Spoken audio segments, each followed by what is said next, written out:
उसका तो कोई फ़ायदा ही नहीं है।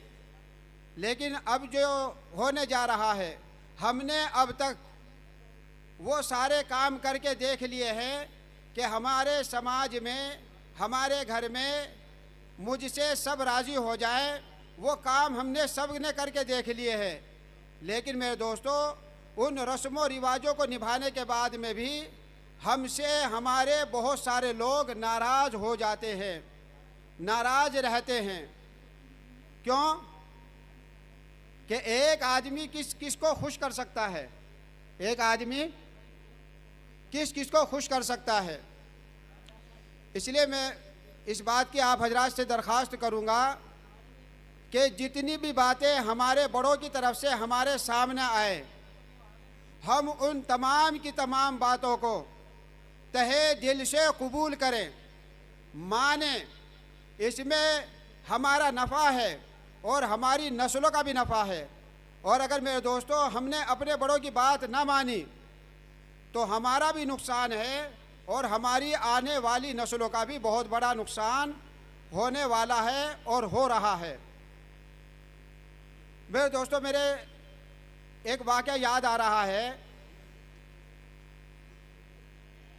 और ये वाक़या जो है, जब हम छोटे से थे उस वक्त में स्कूल में जाया करते थे, उसमें किताब में भी पढ़ा था, स्कूल के सिलेबस में। और अभी भी मैंने जो है कुछ दिन पहले एक किताब आई, उसके अंदर पढ़ा था, और वो वाक़या है बाबर नामे से। एक बादशाह गुजरा है बाबर, आप लोग जानते होंगे ना, या भूल गए भाई? बाबर को जानते होंगे आप हजरात को। बाबर जो है एक बड़ा बादशाह गुजरा है हिंदुस्तान का। उसका एक बेटा था, उसका नाम था हुमायूं, और हुमायूं का बेटा हुआ है शाहजहां, और शाहजहां का बेटा हुआ है हुमायूं, और हुमायूं का बेटा था अकबर, और अकबर का बेटा था जहांगीर, और जहांगीर का बेटा था शाहजहां, और शाहजहां का बेटा था एक औरंगजेब। तो बाबर जो बादशाह था उसका एक लड़का था। अगर आप इस वाक़े को सुनेंगे ना तो आपको बहुत सारी चीज़ें जो है ना समझ में आएंगी, बहुत सारी चीज़ें समझ में आएगी। तो ये बाबर जो बादशाह था, इसके एक लड़का था, उसका नाम था हुमायूं। वो बीमार हो गया। कौन बीमार हुआ भाई? बाबर का लड़का हुमायूं। बादशाह ने अपने बेटे के इलाज और मालजे में कोई कसर नहीं छोड़ी। बड़े बड़े हकीमों को बड़े बड़े सिखाया, मगर कोई फायदा नहीं हुआ, और वो बिल्कुल मरने के करीब हो गया। बाबर का जो बेटा था हुमायूं, बिल्कुल वो मरने के करीब हो गया। जब वो बिल्कुल मरने के करीब हो गया, दवाई दारू उसने खूब करा ली, दुआएं भी खूब करा ली। तो किसी ने ये कहा कि बादशाह सलामत, आप तो पढ़े लिखे हो, आप तो समझदार हो, आप एक काम और करके देख ले। बड़ा अजीब था वो आदमी जिसने बाबर को जो है यह सलाह दी कि क्या, कि देखो तुम तो बूढ़े हो रहे हो और ये बच्चा है, अगर ये बच्चा मर गया तो आपकी नस्ल ख़त्म हो जाएगी। अगर ये बच्चा मर गया तो क्या होगा? आपकी नस्ल ख़त्म हो जाएगी, कोई नाम लेने वाला नहीं रहेगा। और आप जो है थोड़ा बुढ़ापे की तरफ जा रही हैं, मौत का वक्त करीब है, मौत तो किसी को कहीं भी आ सकती है। लेकिन अगर ये बच्चा मर गया ना तो आपका नामो निशान ख़त्म हो जाएगा। बादशाह कहने लगा तो मेरे लिए करने के लिए क्या है, मैं क्या कर सकता हूँ? मेरे हाथ में कोई है मौत और ज़िंदगी? मौत और ज़िंदगी किसके हाथ में है भाई? अल्लाह के हाथ में है ना। इस बात को तो सब मानते हैं कि भाई मौत और ज़िंदगी का मालिक अल्लाह है। तो उसे कहा बाबर को कि अगर तुम मन्नत मानो अल्लाह ताला से इस बात की कि ए अल्लाह, मेरे बच्चे की जान के बदले में मेरी जान का नजराना तेरे नजर है। अगर तू जान के बदले जान छुड़ा सकता है, जान दे सकता है, किसी की जान के बदले में किसी की जान बचा सकता है या जान दे सकता है, तो ए अल्लाह, मैं तेरी बारगाह में अपनी नस्ल को बाकी रखने के लिए, अपने बच्चे की ज़िंदगी के लिए अपने आप को तेरी राह में कुर्बान करने के लिए तैयार हूँ। अब हुआ क्या, उसने ये मन्नत मानी और मन्नत मांगने के बाद में अल्लाह का करना ऐसा हुआ, बच्चा ठीक होना शुरू हुआ। बच्चा क्या होना शुरू हुआ? ठीक होना शुरू हुआ। और उसके बाद में ये हुआ, उधर बच्चा ठीक होता जा रहा है और उधर उसका बाप यानी हुमायूं का बाप बाबर वो बीमार होना शुरू हो गया। बच्चा बीमारी से तंदुरुस्ती की तरफ जा रहा है और बाप जो है, जिसने अपने बच्चे की सलामती के लिए, अपनी नस्ल के बाकी रखने के लिए, अपनी नस्ल के बाकी रखने के लिए जो मन्नत मांगी थी, उस मन्नत का असर जो है होना शुरू हुआ। अल्लाह ने बाबर की ज़िंदगी लेने का फैसला कर लिया और हुमायूं को ज़िंदगी देने का फैसला कर लिया। समझ में आ रही बात? अब हुआ ये कि जब बाबर बीमार हुआ और चारपाई उसने पकड़ ली, चारपाई उसने पकड़ ली और उसका लड़का खेल रहा है, कूद रहा है, चल रहा है, फिर रहा है और बाबर जो है चारपाई पर लेटा हुआ है। जिंदगी के अब आखिरी दिन गिन रहा है कि आज मौत आई, कल मौत आई। किसी ने कहा बाबर से कि बाबर, ये तुम क्या कर रहे हो? अल्लाह के बंदो, कुछ दवाई तो ले लो, दवाई दारू तो कर लो। क्या पता अल्लाह पाक आपको भी सेहत दे दे, तंदुरुस्ती अता फरमा दे, आपको सेहत दे दे, तंदुरुस्ती दे दे। दवाई खानी शुरू कर दीजिए, कुछ अच्छे से टॉनिक ले लीजिए, हो सकता है अल्लाह पाक आपको जो है सेहत तंदुरुस्ती अता फरमा दे। बाबर के ये अल्फाज किताब के अंदर दर्ज है कि बाबर ने कहा कि मुझे शर्म आती है इस बात से कि मैंने अल्लाह ताला से एक अहदो पैमान किया था, एक वादा किया था कि अल्लाह, मैं अपने बच्चे के लिए, अपनी नस्ल के लिए अपनी जान देने के लिए तैयार हूँ। अगर तू इस तरीके से मेरी जान लेकर मेरी नस्ल को जो है तू बाकी रख सकता है, तो अल्लाह तू मेरी जान ले ले और मेरी नस्ल को बाकी रख। अब मुझे शर्म आती है कि मैं उस अहदो पैमान को तोड़ूं। मैंने जो अल्लाह से अहद किया है, पैमान किया है, जो मैंने कसम खाई है, आप इसे कुछ भी कह सकते हैं, अब मुझे शर्म आती है। और अल्लाह का करना ऐसा हुआ कि मेरे भाई बुजुर्ग दोस्तों, कुछ दिनों के बाद में क्या हुआ, बाबर का इंतकाल हो गया। बाबर का इंतकाल हो गया।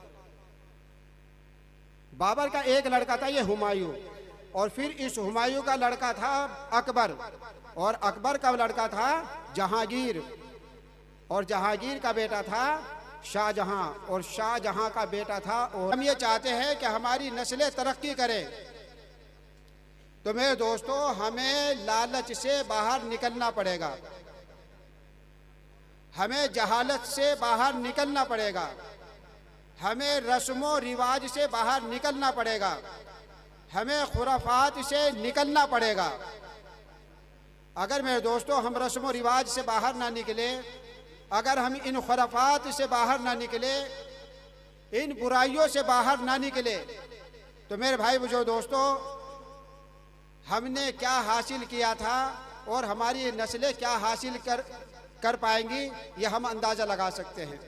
आज हमारे पास में मौका है, आज पूरी बिरादर सारे लोग जो है इकट्ठा होकर इस बात की फिक्र कर रहे हैं कि भाई हमारे अंदर बेदारी आ जाए, हमारी जो है नस्लें अच्छे रास्ते पर आ जाए, हमारी ज़िंदगी आसान हो जाए। और सबसे बड़ी बात मेरे दोस्तों, सबसे बड़ी बात एक मुसलमान के लिए सबसे बड़ी बात यह है कि हमें अल्लाह और उसके रसूल ने ज़िंदगी जीने के सारे तरीके बतला रखे हैं। अगर हम उन पर अमल करेंगे इंशाअल्लाह हमारी ये दुनिया की ज़िंदगी भी बेहतर होगी, हमारी नस्लों की ज़िंदगी भी बेहतर होगी, और हमारे मरने के बाद की जो लामहदूद ज़िंदगी है वो भी हमारी बेहतर होगी, अच्छी होगी। मन अमिल सालिहन मिन ज़करिन औ उन्सा व हुवा मुमिनुन फलनुहयिन्नहु हयातन तय्यबा, के जो लोग अच्छे काम करेंगे, नेक अमल करेंगे, अच्छे रास्ते पर चलेंगे, अल्लाह ताला दुनिया के अंदर ये मामला करेंगे कि उनकी ज़िंदगियों के अंदर चैन सुकून लाएंगे, राहतें और बरकतें लाएंगे, और अल्लाह ताला मरने के बाद में उन्हें जन्नत का आला ठिकाना अता फरमाएंगे। मेरे दोस्तों, हमारे लिए तो बहुत फ़ायदेमंद बातें हैं कि अगर हम इन चीज़ों से रुक जाएं, इन बुराइयों से रुक जाएं, तो मेरे दोस्तों हमारे लिए ये दुनिया के लिए, हमारी दुनिया के लिए भी ये बेहतर है, और हमारे मरने के बाद भी हमारे लिए ये चीज़ें क्या है, बेहतर है, बहुत ही अच्छी बात है।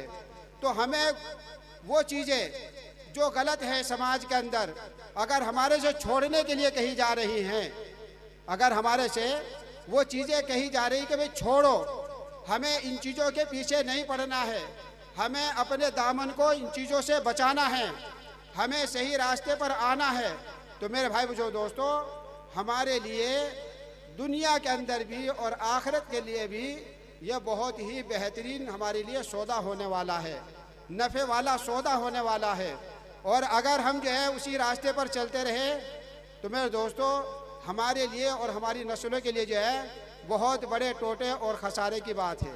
और एक बात ये अर्ज़ कर देता हूँ इसी हुमायूं और बाबर के किस्से से कि मेरे दोस्तों बड़ों को कुर्बानी देनी पड़ती है। क्या करनी पड़ती है भाई? बोलो भाई। बड़ों को कुर्बानी देनी पड़ती है। एक बाप जब अपने बच्चों को ये सोच लेता है कि मुझे इन्हें आला मकाम तक के पहुंचाना है, तो मेरे दोस्तों उसे अपनी रातों की नींदें भी कुर्बान करनी पड़ेंगी और उसे अपनी मेहनत का जो है दायरा भी बढ़ाना पड़ेगा। अगर हम ये सोचते हों कि हम इसी तरीके से तरक्की कर लेंगे जिस तरीके से चलता हुआ मामला आ रहा है, इस तरीके से कभी ना किसी कौम की तरक्की हुई है और ना हो सकती है।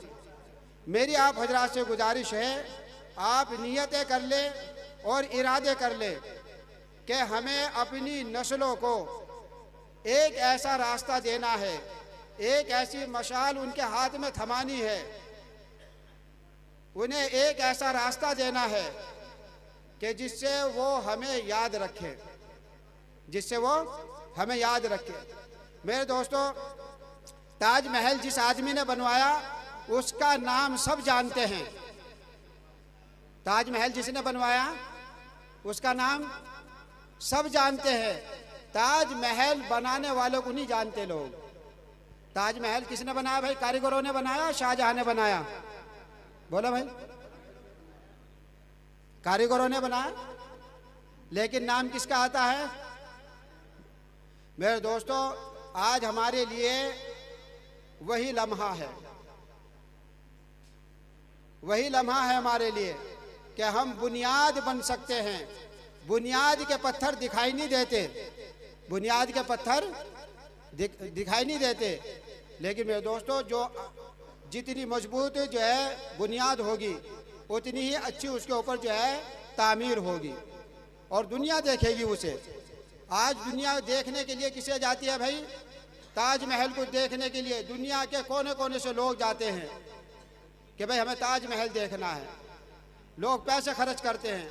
बहरहाल मेरे भाई बुजुर्ग दोस्तों, मैं बस इतना अर्ज करना चाहता हूँ कि हमारी कौम के जो बड़े लोग हैं, जो भी बड़े लोग हैं, माशाल्लाह सभी बड़े हैं, कोई छोटा नहीं है, माशाल्लाह सब बड़े हैं, लेकिन मेरे दोस्तों जिन्हें जिम्मेदारी दी गई है, जिन्हें जिम्मेदार बनाया गया है, हम अगर उनकी सरपरस्ती में रह के कामों को अंजाम देंगे, उनके कदम ब कदम चलेंगे, उनके बतला हुए मार्ग पर चलेंगे, तो इंशाअल्लाह ये बात यकीनी है कि हमें आगे बढ़ने से कोई नहीं रोक सकता।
ये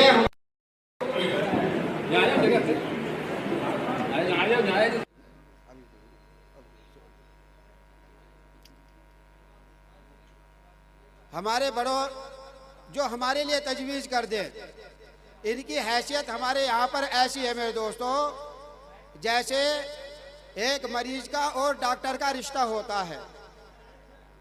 अगर मरीज अपने आप को मरीज समझता रहेगा और डॉक्टर ईमानदारी के साथ में, लगन के साथ में जब इलाज करने पर आ जाता है, दुआओं के साथ, दवाओं के साथ, तो मेरे दोस्तों वो बीमार ज़्यादातर जो है अच्छे ही हो जाते हैं। जो बीमार अपने आप को पूरे तरीके से डॉक्टर के हवाले कर देते हैं कि डॉक्टर साहब ने जो तजवीज़ की है दवाई, उसे टाइम पे ले रहे हैं, और डॉक्टर साहब ने जो परहेज़ हमें बतलाया है उस परहेज़ पर भी हम अमल कर रहे हैं। तो इंशाअल्लाह जब ये दो चीज़ें मिलेंगी, कौन कौन सी भाई? टाइम से दवाई लेना और दूसरी चीज़ भाई परहेज़ करना, तो इंशाअल्लाह अल्लाह की ज़ात से उम्मीद है कि यह मरीज़ शिफायाब हो जाएगा। लेकिन अगर बीमार आदमी ये समझने लगे मैं दवाई क्यों लूँ, मैं परहेज़ क्यों करूँ, मैं परहेज़ क्यों करूँ, तो मेरे दोस्तों ऐसा बीमार आदमी बड़ी मुश्किल से, बड़ी नामुमकिन बात है कि ऐसा मरीज़ जो है वो ठीक हो जाए। एक तो यह है कि हम ये बात माने कि वाकई हमारे अंदर जो है बुराई हैं, हमारे अंदर बुराई हैं, और ये बुराई हमारी डॉक्टर ख़त्म कर सकते हैं। हमारी कौम के जो बड़े लोग हैं, जी इल्म लोग हैं, समझदार लोग हैं, वही हमारी इस बीमारी को ख़त्म कर सकते हैं। तो हमें उनका साथ देना चाहिए, उनके बतलाए हुए नुस्खे पर अमल करना चाहिए। ये नहीं कि भाई नहीं, हम तो साहब अपने तरीके से जो है अपना टोटका करेंगे और अपना इलाज कर लेंगे। अपना आप को मरीज़ समझें, और मरीज़ समझने के साथ में जो दवाई बताई जा रही है, जो परहेज़ बताया जा रहा है, उस पर हमें पूरे तरीके से अमल करना है। तो मेरे दोस्तों इंशाअल्लाह हम ठीक हो जाएंगे और हमारी नस्लें भी क्या हो जाएंगी भाई? सही हो जाएंगी। एक बात के बारे में और मुझसे कहा जा रहा है, इसके बारे में जो है एक दो बात मैं आपसे अर्ज़ कर देता हूँ। मुझसे कहा जा रहा है कि थोड़ा सा इल्म के बारे में बात करें, इल्म के बारे में बयान करें। अभी जलसे जुलूसों का माहौल था, आप लोगों को पता है, रबीउल अव्वल का महीना है। इस रबीउल अव्वल के महीने में बड़े जलसे होते हैं, जुलूस निकलते हैं, तो किसी आदमी ने पूछा कि भाई ये जुलूस क्यों निकालते हो? किसी आदमी ने पूछा कि ये जुलूस क्यों निकालते हो? तो किसी ने कहा कि ये जुलूस हम जो है ताकत का प्रदर्शन करने के लिए करते हैं, निकालते हैं। किसका भाई? ताकत का प्रदर्शन करने के लिए हम जो है ये जुलूस निकालते हैं, ताकि दूसरे लोगों को पता लग जाए कि हम भी कितनी बड़ी तादाद में हैं और हम अपने नबी से कितनी मोहब्बत करते हैं और हम अपने नबी के साथ में कितना जुड़ाव रखते हैं और हम कितने ताकतवर हैं और हम कितने बड़ी तादाद में हैं।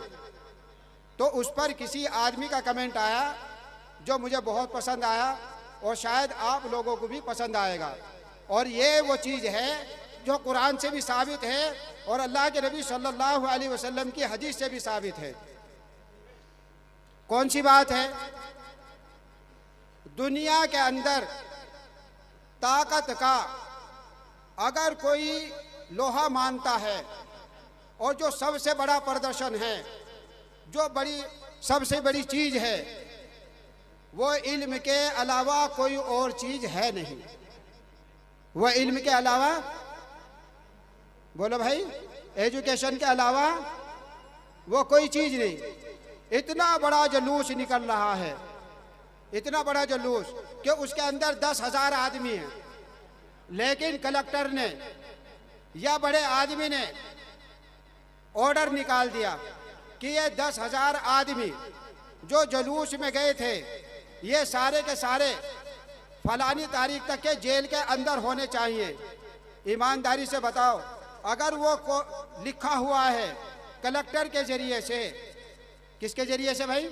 कलेक्टर के जरिए से ऑर्डर निकला हुआ है, तो बताओ मेरे दोस्तों, वो सारे के सारे जाएंगे या नहीं जाएंगे अंदर? जाएंगे ना। किसकी वजह से?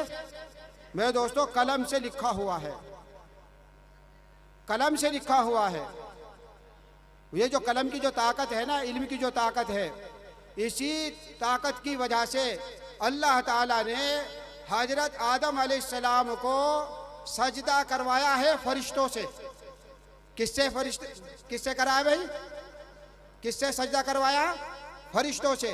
कौन सी बात के ऊपर? इल्म की बात के ऊपर, इल्म की वजह से।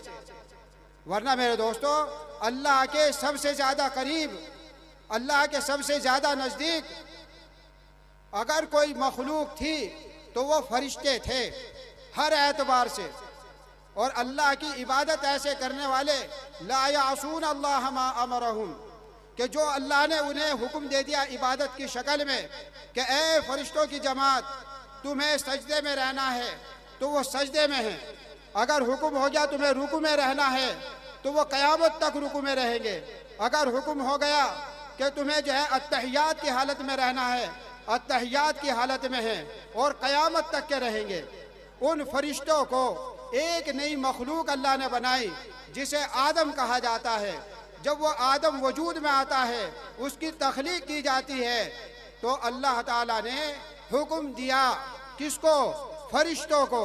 ऐसे फरिश्ते जो मासूम हैं और अल्लाह के हुक्म को पूरा करने में हर वक्त लगे हुए हैं, उन्हें हुक्म जब हुआ कि इसे सजदा करो, इसे किसे? हजरत आदम अलैहिस्सलाम को सजदा करो, तो कोई कह रहा है कि हम इसे सजदा कैसे करें? पहले की बात कि ये क्या है, हम इसे सजदा कैसे करते हैं करें? और अल्लाह की इबादत, ए अल्लाह हम तेरी इबादत करने के लिए काफ़ी हैं। तो अल्लाह कह रहा है कि जो मैं जानता हूँ वो तुम नहीं जानते हो, और जो आदम जानते हैं ना वो तुम नहीं जानते हो। जो आदम जानते हैं वो तुम नहीं जानते हो। तो पता लगा कि आदम अलैहिस्सलाम को जो अल्लाह ने सजदा करवाया था ना फरिश्तों से, वो इल्म की बिना पर कराया था। और मेरे दोस्तों, आपको और बात बताऊं, कुरान की जो इब्तदा हुई है वो इकरा से हुई है। किससे हुई है भाई? इकरा से हुई है। पढ़ो पढ़ो। किससे? अल्लाह के नाम के साथ में, अपने रब के नाम के साथ में, जिसने तुम्हें जो है पैदा किया है, जिसने तुम्हें पैदा किया है। आज मेरे भाई बुजुर्ग दोस्तों, हमारे पिछड़ने की और हमारे कमज़ोर होने की, पीछे रह जाने की वजह क्या है? मेरे दोस्तों, मैं नहीं समझता हूँ इसके अलावा कोई और वजह है या कोई और वजह हो सकती है कि हमें जो इल्म हासिल करना चाहिए था और इल्म में जो कमाल हासिल करना चाहिए था, हमने उस इल्म को नज़रअंदाज किया, उस इल्म को नज़रअंदाज किया, जिसकी वजह से मेरे भाई बुजुर्ग दोस्तों, हमारे सामने अंधेरा ही अंधेरा है। इल्म को रोशनी बतलाया गया है। अल्लाह के नबी सल्लल्लाहु अलैहि वसल्लम ने इरशाद फरमाया, अल इल्मु नूरुन, अल इल्मु नूरुन। अल्लाह के नबी फरमा रहे कि लोगों, इल्म नूर है। इल्म क्या है? नूर है। मेरे दोस्तों, जिनके पास में रोशनी होती है, जिनके पास में उजाला होता है, वो आदमी अपनी मंजिल मकसूद तक के बगैर दिक्कतों के और बगैर रुकावटों के, बगैर परेशानियों के अपनी मंजिल मकसूद तक पहुंच जाते हैं। और मेरे दोस्तों, अगर घर के अंदर अंधेरा हो, बाहर अंधेरा हो, मेरे दोस्तों, ऐसे लोग मंजिल मकसूद पर नहीं पहुंच पाते, और अगर वो पहुंचेंगे तो वो ज़ख्मी होंगे, बार बार गिरेंगे, लड़खड़ाएंगे, उनका कुछ ना कुछ नुकसान ज़रूर होगा। इसलिए मेरे दोस्तों, हमें जितनी हमारी बातें हैं सारी की सारी, उन सारी बातों में सबसे हमें अहम बात जो लेके चलनी है वो इल्म की लेके चलनी है। और एक जो यहाँ पर जो है ना, ये देखो लिखा हुआ है, इसमें जो है ना 4 चीज़ें लिखी हुई हैं। एक तो इल्म लिखा हुआ है, एक ईमान लिखा हुआ है, एक मोहब्बत लिखा हुआ है, और एक लफ्ज़ जो है इसमें अमल लिखा हुआ है। कितनी बातें लिखी हुई है? नीचे नीचे देखो भाई, कितनी चीज़ें दिखाई दे रही है आपको लिखी हुई? दिखाई दे रहा है भाई? ऊपर है क्या? ऊपर देखो, ऊपर ही ऊपर 4 चीज़ें आपको जो है इसमें यहाँ पे दिखाई दे रही होंगी। कौन कौन सी चीज़ है? इल्म। माशाअल्लाह बहुत समझदार थे जिन्होंने बैनर बनवाया है, और सबसे पहले उन्होंने जो है इल्म का नाम लिया है। और दूसरी चीज़ मेरे दोस्तों, ईमान। दूसरी चीज़ क्या है भाई? वो ईमान है।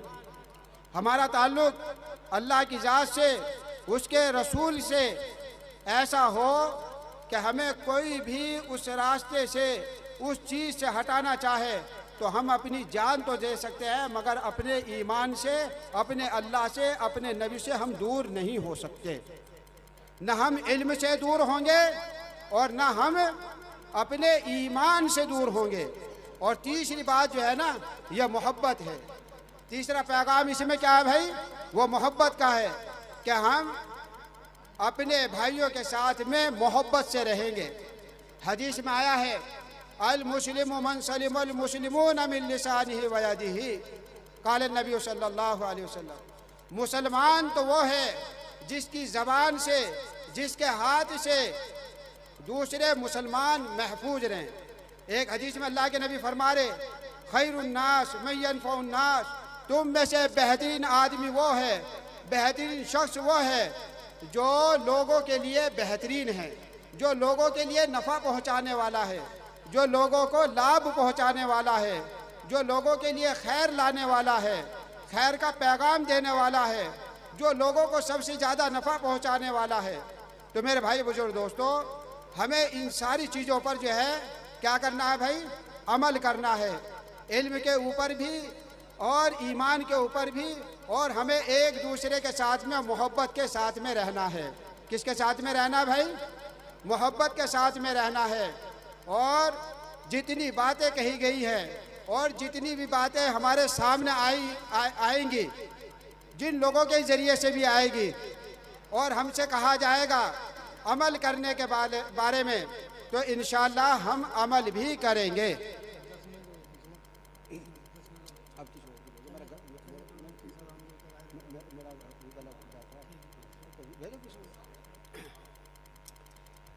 तो मेरे भाई बुजुर्ग दोस्तों, हम जो है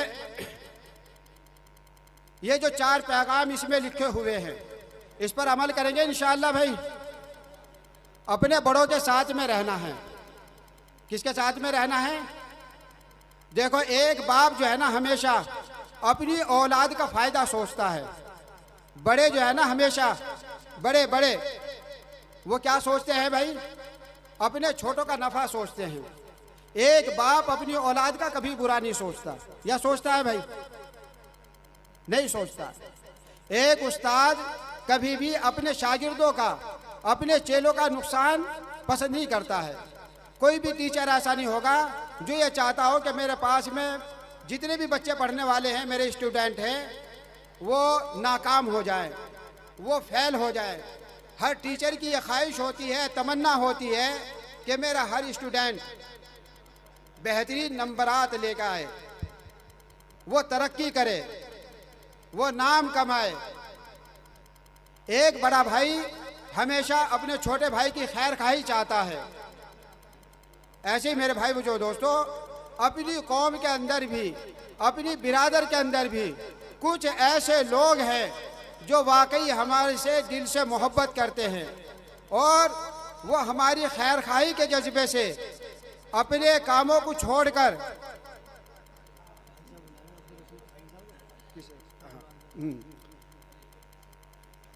तो खैर खाई के लिए, कौम की हमदर्दी में, वरना तो कुछ लोग ऐसे हैं माशाल्लाह, अल्लाह ने उन्हें खूब नवाज रखा, उन्हें ज़रूरत ही नहीं है, वो खुद भी सक्षम हैं, उनकी औलादें भी सक्षम हैं, लेकिन फिर भी वो जो है भाग दौड़ कर रहे हैं। किस वजह से मेरे दोस्तों? कि नहीं, हमें जो है अपने समाज के साथ में चलना है और समाज को साथ में लेकर चलना है। समाज के साथ में चलना है और समाज को साथ में लेकर चलना है। तो मेरे दोस्तों, हम इस जज्बे के साथ में कि हम अपने बड़ों की तरफ से जो भी बात आएगी उसे तहे दिल से कबूल करेंगे इंशाअल्लाह। हो सकता है कि कुछ लोगों को गरानी हो, भारीपन सा भी महसूस होगा, देखो साहब ये कैसी बातें ला रहे हैं, अब से पहले तो ऐसा कुछ नहीं था, ये नई नई बातें कहाँ से ला रही है। नहीं मेरे दोस्तों, ये बात हरगिज़ भी हम अपने दिल के अंदर ना लाएं। जब हमारे कौम के, हमारी बिरादर के बड़े लोग हमें कोई पैगाम दे रहे हैं और अच्छे पढ़े लिखे लोग हैं, समझदार लोग हैं, तो फिर हमें उनकी बात को मानना चाहिए। मैं नहीं समझता हूँ कि हम उनकी बातों को जो है नज़रअंदाज कर दें और फिर उसके बदले में ये है कि भाई आने वाले दूसरे जो लोग हैं उनकी भी हिम्मत अफजाई ना हो, हौसला अफजाई ना हो, और जो बुराई हमारे अंदर मौजूद थी वो मौजूद रहे, बाकी रहे। बल्कि मेरे दोस्तों, हमें अपने बड़ों की बात को मानकर क्या करना है भाई, उन पर इंशाअल्लाह अमल करना है। अल्लाह ताला मुझे भी और आप हजरात को भी कहने सुनने ज़्यादा अमल की तौफीक अता फरमाए, और जो कहने सुनने में गलती कोताही हो गई हो, मेरी गुजारिश है कि मैं चाहता हूँ कि उसे माफ़ किया जाए, उसे दरगुजर किया जाए।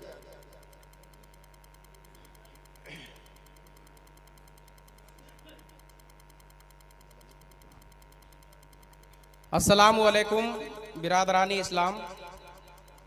बहुत ही बेहतरीन तकरीर हमारे आशियाना कॉलोनी धौलपुर के इमाम साहब के द्वारा इस मंच के माध्यम से रखी गई। निश्चित रूप से आपके द्वारा कही गई बातें, आपके द्वारा की गई तकरीर, आपके द्वारा दी गई वो दलीलें जो हमें बुराइयों से दूर ले जाती हैं, गलत कामों से दूर ले जाती हैं और इल्म का रास्ता दिखाती हैं, तो उन बातों पर सभी अमल करेंगे, ऐसा भरोसा हमारी अवाम और अवाम की तरफ से हम हमारे इमाम साहब को देना चाहेंगे। इस कार्यक्रम को आगे बढ़ाते हुए मैं निवेदन करूंगा, गुजारिश करूंगा, हमारे बीच में उपस्थित आंगई से हाजी साहब जनाब रशीद खान साहब, आप मंच पर आएं और दीनी एतबार से जिन बुराइयों की बात, जिन रस्मों की बात, जिन रिवाजों की बात, जिन गलत कामों की बात, जिस गलत नियति के साथ हम लोग चल रहे हैं, कहीं ना कहीं उसका एक कारण इल्म की कमी हो सकती है, शिक्षा से जुड़ना नहीं हो सकता है। तो इन सभी बातों पर दीन के एतबार से यहाँ पर अपनी बात रखेंगे।